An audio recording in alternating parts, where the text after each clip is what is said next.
So very great welcome to my next panel. We have a really interesting bunch of people doing all kinds of different real-world applications of blockchain.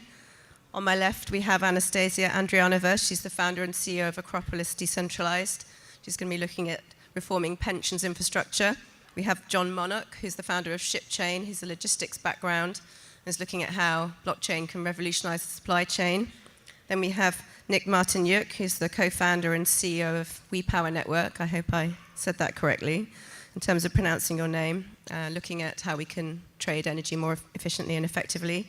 And last but by no means least, on the end we have Haenni, who's the co-founder and CEO of DATUM Foundation, who's looking at how we can use blockchain to better manage big data, which is probably one of the big questions of our current internet era. So delighted to welcome all the panel. I'm going to ask them each to just do a quick intro of themselves, and then we'll talk a little bit more about what the applications are they're working on and really how blockchain helps to address existing business problems that couldn't be solved before, but maybe the properties of blockchain are allowing us to now solve those entrenched problems in new ways. So I'm going to pass the mic over to Anastasia first.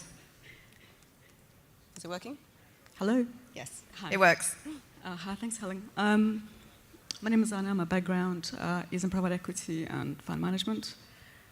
We started looking at the pension sector and specifically at how things can be improved in February this year through my work with two large pension schemes.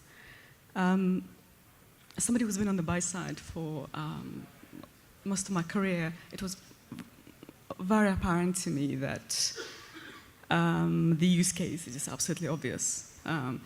The removal of the necessary costs, the transparency, and ultimately the ability to empower individuals, to empower users by removing a whole range of intermediaries was something that appealed straight away. And that's really was a trigger for me to start looking into the technology and starting developing a concept. Thank you. Thank you. And was it hard to move from sort of traditional finance into the blockchain world because you had a career previously in financial services, you know, a nice job, nice paycheck, and now you're in this startup land where everything's a bit more risky? I've always had high appetite for risk. I'm fully committed to the sector right now. Yeah. Basically, all my time is devoted to the blockchain sector. Ultimately, it's all about, we have finite presence here, right? You know, you can either choose to make a difference or you can stay in a safe job. And for me, the choice was clear. It'd be boring if we did the same thing forever, right? Yeah, yes, I'm not for boring, no. And ultimately, it's a huge problem that nobody's addressing right now.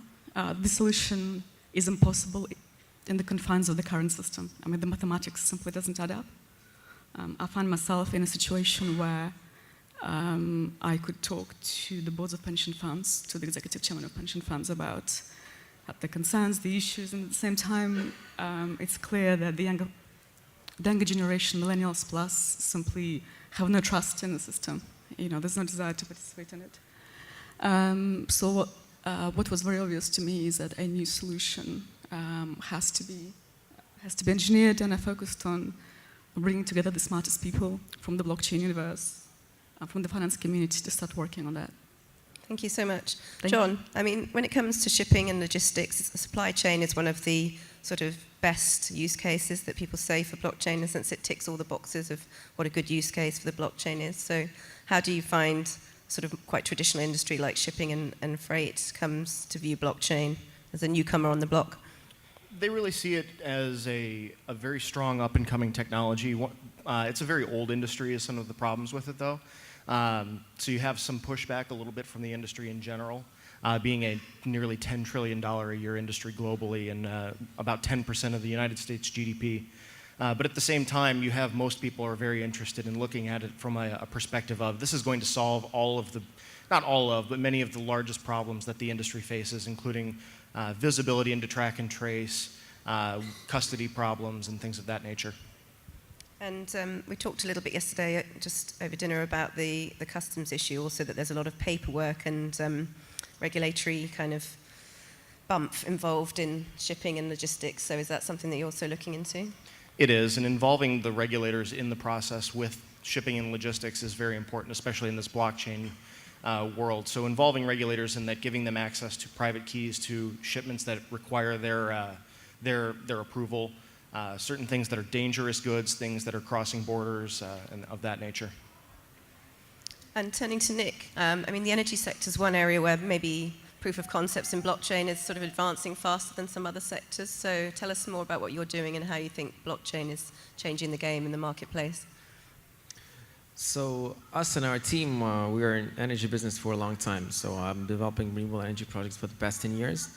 And the team that joined us on this WePower project is basically, they've been in energy business, but on the side of the development of energy grids, also around 10 years. So energy business today, it's shifting, it's becoming more decentralized in such a way that we started to use more renewable energy.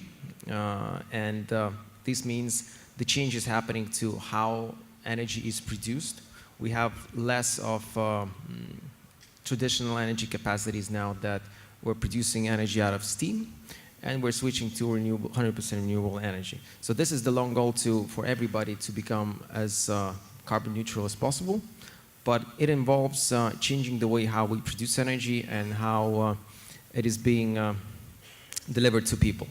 So while working and developing renewable energy projects, especially for the past year and a half, the investment in the sector has dropped a bit. It happened because we have less subsidies. On one side, it's a good thing that subsidies are going away and we can compete in an open market. But at the same time, we need more financing to develop more projects. And it is logical that because all of us are the end users of energy, why not buy directly from the producer?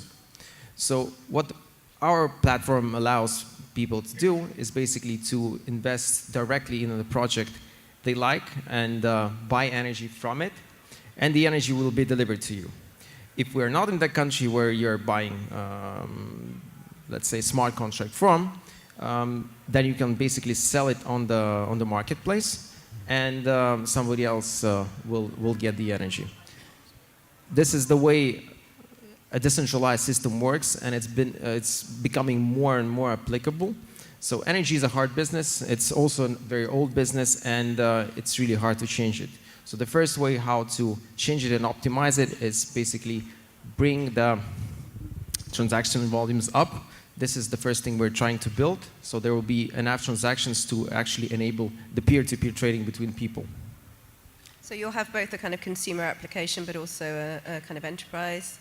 Are you aiming at business-to-business market and consumer market? Yeah, so basically anybody can buy energy. So we are working in the very beginning with big energy developers to bring the volumes up. Anybody can buy this energy. It can be a person, it can be you, everybody, or a big company that is consuming a lot of energy. So how it is done is that you're basically able to buy energy directly from the consumer at a cheaper price, in such a way giving him financing to construct the plant, and when it's there, the energy will be delivered to you. Okay. Thank you. And Roger, finally on the end of the row, sorry to leave you till last, but I'm interested to hear how you think blockchain can help us managing the problem of big data.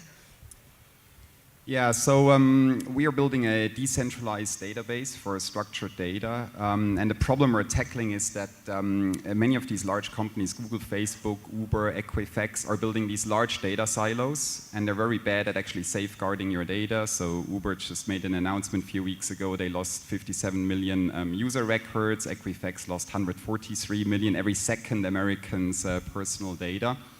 And the problem is that this data is not encrypted individually to you. So what we're doing with DATUM is providing this data storage infrastructure where each of your personal data records are encrypted with your own private key. And we use a technology called proxy re-encryption, which allows to safely share and sell this data. So the network can basically transform the encrypted data, but never decrypt it itself. And so what we're really aiming to do is help individuals claim back their data ownership. So we actually built a calculator. You can go to calc.datum.org. And we looked at 25 popular online services and how much they're actually making of your data. And the figure we came up to is about $2,000 a month. And you can read on our methodology on our website. And so we are proposing a solution where developers can basically securely store your personal data, still have delegated access, but you're ultimately in control of this data. And so in the European Union next year, they're introducing something called GDPR. It's a new legislation that returns some rights to individuals, for example, the right to have your data deleted. But we really are proposing a solution that goes a step further. With DATUM, you're really the actual owner of that data, and we think that's the future. Yeah, it's a fundamental point. Also, when it comes to healthcare, we don't have a healthcare person on the panel, but there are a lot of people working in the healthcare sector on how to improve ownership of healthcare data so that we can all hopefully be owners of our own healthcare information, or at least share healthcare information among professionals, which would improve the quality of care. So I'm sort of interested to know what level of evolution your projects are all at. I mean, maybe we can go back down this way for fairness. So since we're into both fair and distributed systems, where have you got to in terms of where your projects got to and funding and rolling it out? Yeah, so we just finished our fundraising, and so before Christmas we're launching the first real data trade. So we've built a pretty large community of crypto enthusiasts, and we're basically allowing them to, for the first time, sell their personal data. So we're starting with a use case where they can sell their email. We won't give their email out, but we'll allow other companies that are interested to reach out to our community to reach those users. And the users are rewarded, are earning our tokens in reward for that. And so this really empowers for the first time the individuals to actually start making money of what is theirs. It's one of the reasons I like real-world examples, because it gets people interested. You know, if you talk to people about blockchain in sort of theoretical terms, you know, my kids sort of say to me, oh, blockchain, blockchain, blockchain, like, why are you going on about blockchain? You know, but then you say to somebody, oh, well, you could monetize your own data and not give it away to search engines or social media sites, or you can own your own healthcare data, or you can trade your excess energy from your solar panels. People start to get really interested in what the real-world applications actually mean. So I'm glad to hear that you're starting to be able to roll that out. Turn to you, Nick. Yeah, so on our side, we've built a minimum viable product some time ago. We're still in the fundraising process. We have a partnership with the transmission systems operator, which operates the smart grid today, and it's one of the couple fully built smart grids in the world.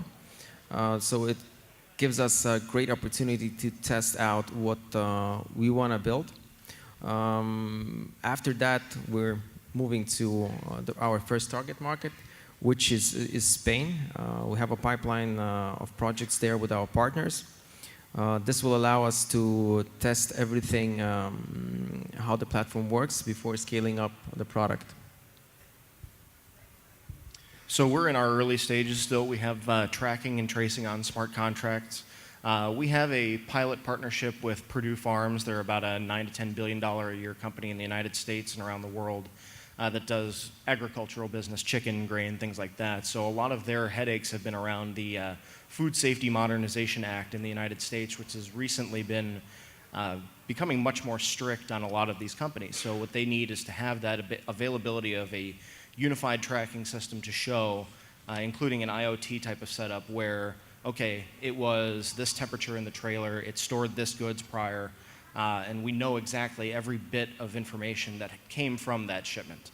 So we start that partnership with them in January and are going to be working on their internal fleet of trucks and rail cars as well. Exciting times for you then. Anastasia? So we started, the concept was developed in August. We've done an angel round. So I combined the equity round with the token round from a few strategic investors.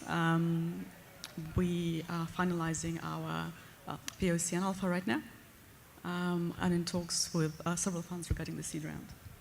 Yeah. And what do the panel think are the key kind of implementation challenges? Because one of the problems for startups is always, you know, to get the first customer once you've got one customer, you can get two. Once you've got two, you can get four, and so on, and it spirals out. But getting that first customer when you're working in a cutting-edge technology where people don't really either understand what you do, so first you have to educate your customer that they actually want what you're trying to sell them, and then you have to actually close the deal. So how do people manage that, and what are the other kind of implement challenges you see coming down the pike, other than just growing the company, but the practical challenges of implementing blockchain projects?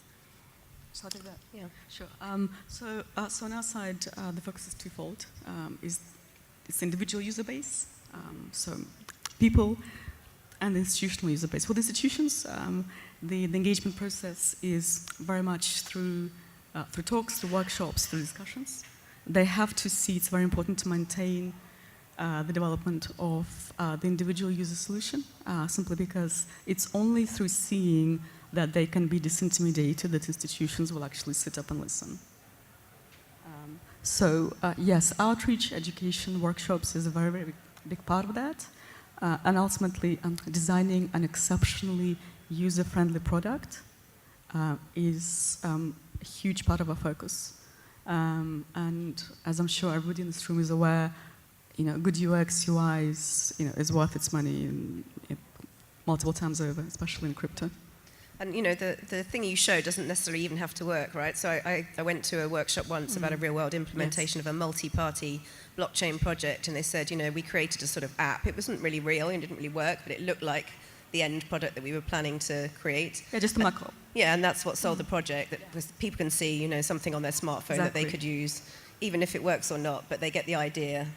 I agree. It's very important to move from a level of abstraction to showing something. And yeah, it can be just... Yeah, so demonstration projects of whatever kind. Yes, absolutely, yeah. Yeah, that's something we're working on right now. John?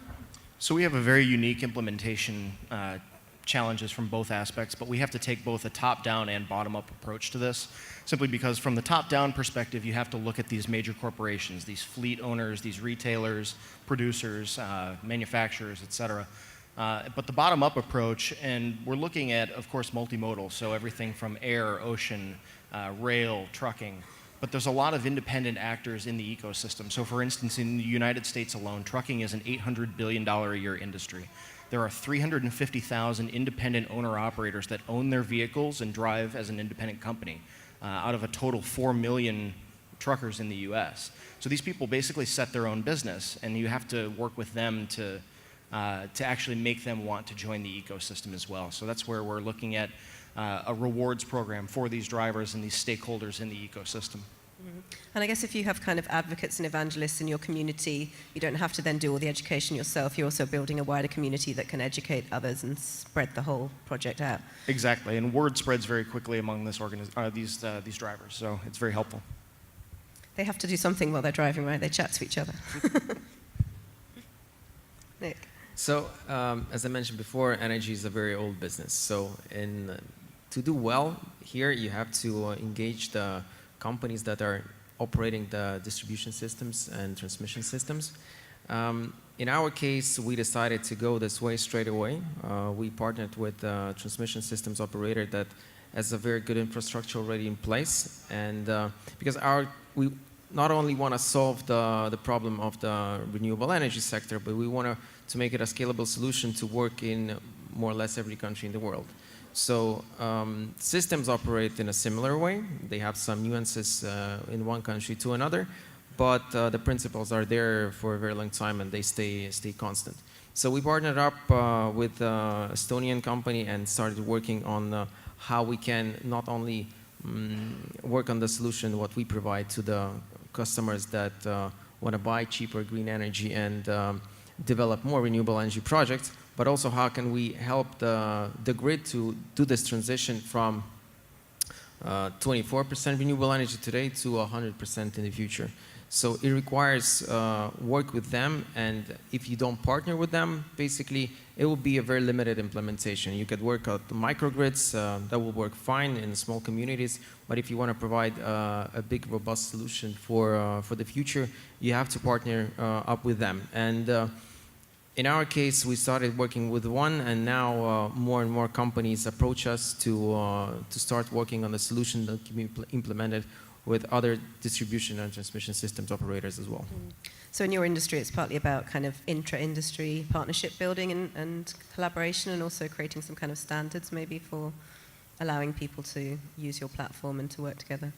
Yeah, you have to, it's for many years there was a very closed business energy, and only now it's opening up. It started opening up because decentralization started to happen, and there are small power plants from, let's say, 30 kilowatt or 5 kilowatt on a house to a big power plant, grid scale of 50 megawatts somewhere in the field.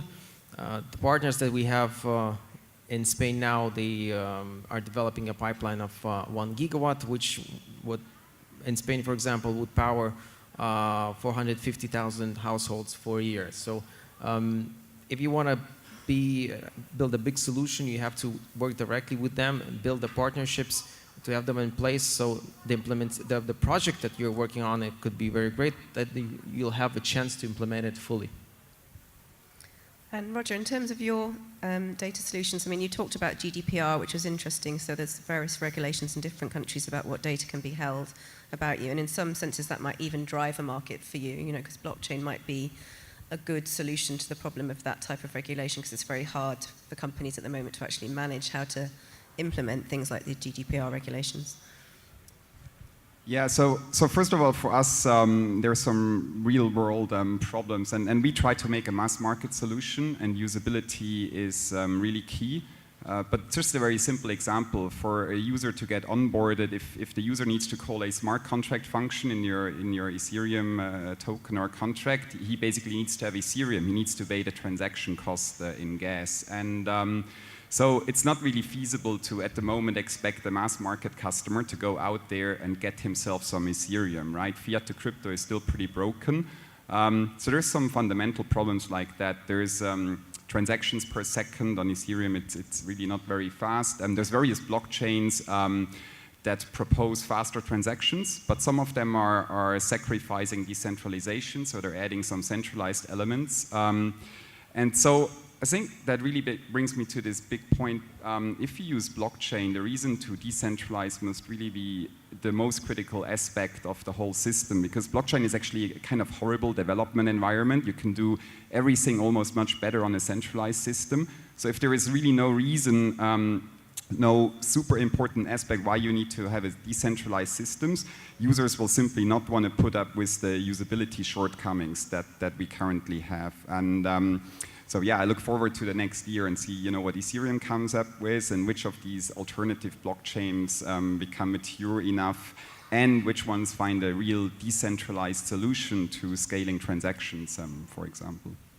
So it's amazing. Everyone's identified a different problem. So we should always be really nice to people running startups, because they're not just trying to run a business, they're also trying to educate people, build a community, build industry standards, deal with technical problems, you know, a whole host of other challenges that go around building up a company in such a kind of cutting-edge new technology. We have about 5 or 6 minutes for questions, so I'd love to get a few questions from the floor. I'm going to try and take one from this side, because I think I favoured this side earlier on. So if someone has a question over this side of the room, then feel free. I think someone's standing up there looking for a mic. It'd be interesting also to hear people's views on what other industries are moving ahead fast in terms of real-world applications, because we have just a few examples here, but there are also other industries that are now starting to move forward. So feel free to comment on that as well as part of the Q&A. Do we have a mic coming? Please have me mic.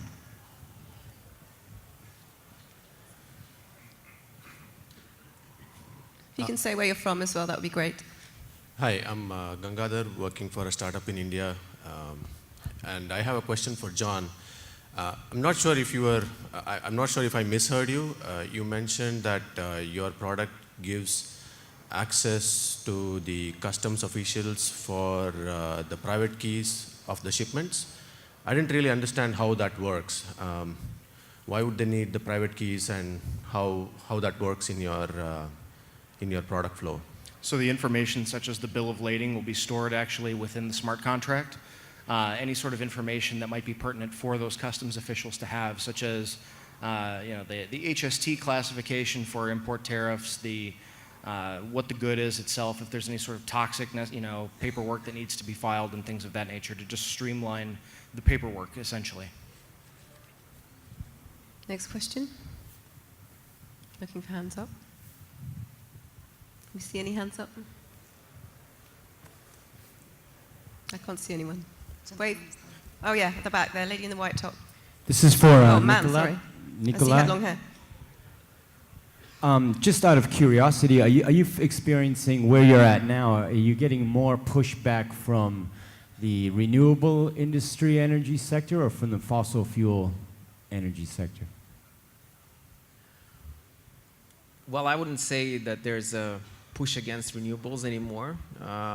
There will always be a conflict for a period of time, but those countries that already can produce renewable energy at the market price, they're competing very heavily with traditional power. In some countries, you can actually produce renewables much cheaper than electricity or heat from gas. So there might be a push from their side to the governments not to allow more renewable energy. But everybody understands that from a financial point of view, you already cannot stop it. And if you are in a country where you can produce cheaper energy from solar, from wind and hydro, you'll definitely go that way. And the old system it will be there for some time to support the development of renewables as well, but it will go away eventually. Anyone else? I think there's one at the back in the middle there. Hi, my name is Faisal Chowdhury. I'm from Bangladesh, and I have a question regarding the system implementation itself. Given that the technology is really dependent on the computing power, etc., can you see a scenario when this whole system can collapse? It's a question to Well, I mean, some chains are moving to proof of stake that reduces the energy consumption, but it's an interesting point. I forgot the exact number, but there was some comparison how much electricity is actually used by Bitcoin and Ethereum at the moment, and it's pretty excessive if you think what is being done with it. So no, I don't think it will collapse. So moving to proof of stake, reduces energy consumption, and I'm sure there's going to be other solutions in the future. I think for the last question, I'm going to take the moderator's privilege and just ask each of the panelists to mention a sector that's not already been mentioned where they think there's some interesting real-world applications of blockchain going on outside of the ones we've already had on the panel. Do you have any thoughts on that, Anastasia? Any particular sector you see sort of moving ahead? I mean, healthcare is very interesting, but huge issues. Yeah. Just absolutely enormous issues. Management of data in healthcare is very controversial. But absolutely, and this is where also DATUM is very interesting, and with GDPR coming in, it's just a layer of privacy and data challenges. But I mean, naturally, both governments and patients are nervous about the idea of giving up ownership of their data or sharing their data in the correct way with the correct permissions. Yeah, to be honest, I think a lot of the battle has been lost already. I mean, especially both from the UK, if you know what's happening with the NHS. Yeah. Well, we won't even get into the NHS, otherwise we'll have to have another whole day of conferences. What about you, John? Do you see other sectors moving ahead? There's a couple actually I really like to see, and one is in oil and gas. So not just for like energy, but things like that, but tracking everything from well to refinery to the IoT play of figuring out, how much was produced, paraffins and things like that, but also mining and making sure that you're not mining conflict minerals in a certain area, and that these conflict minerals aren't making it into a supply chain. Well, I would say, it's, as you mentioned, basically, there are some solutions that are better solved with centralized databases, and you cannot solve everything with blockchain here. Applications like healthcare, they're very important and interesting, but some additional technology has to be developed fully for people to trust it, and we perfectly understand that we want to control our data, and if I'm giving the information to one doctor. I want to keep it private and give access only when I wish to do it. So basically, the information privacy is the first thing I would like to be delivered to the end. Yeah, I think managing a lot of different bilateral relationships, doctor to patient, doctor to doctor, doctor to insurer, there's a lot of different relationships that would have to be managed in that system. And Roger, finally. Yeah, so for me, it's actually the integration of all these thousands of tokens. I think that's key to real-world usage next year, and that requires a few key components. It requires decentralized exchanges. It requires things like MetaMask, but maybe in an even more usable way. And that's what I'm looking forward next year to see. Can this problem be solved? How can we bring all these tokens together? Because realistically, none of us is going to use 100 tokens to do different things next year. So tokens really are probably going to work in the background in a transparent way, and we need to have interfaces that are on a higher stack on the front end to bring all of this together and exchange tokens seamlessly across projects. Well, that's a great point, and thank you for making it, because it leads into my final panel of the day. So I'm going to come back to that later on in the afternoon when we go on to the panel about trading and investing in ICOs. But thank you so much to all of my panel. If you didn't get a chance to ask your question, I'm sure they're going to be around for the rest of the afternoon. So just falls me to thank Anastasia, John, Nick, and Roger for an excellent discussion, and thank all of you for your excellent questions as well.